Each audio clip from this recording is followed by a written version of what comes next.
علی بن ابی حمزہ کہتے ہیں کہ میں مولا امام جعفر صادق علیہ السلام کی خدمت میں حاضر ہوا اور عرض کی، میں آپ پر قربان جاؤں، کیا میں ماہ رمضان کی ایک رات میں پورا قرآن پاک ختم کر سکتا ہوں؟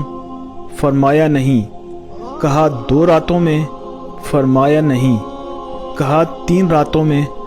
آپ علیہ السلام نے اپنے ہاتھ کے اشارے سے ابو محمد کی طرف اشارہ کیا اور فرمایا، قرآن پاک کا ایک حق ہے اور اس کی حرمت ہے جو دوسرے کسی ماہ سے شباہت نہیں رکھتی، اور رسول پاک صلی اللہ علیہ وآلہ وسلم کے اصحاب میں سے کوئی قرآن پاک کو 1 ماہ میں ختم کرتا تھا اور کوئی 1 ماہ سے کم۔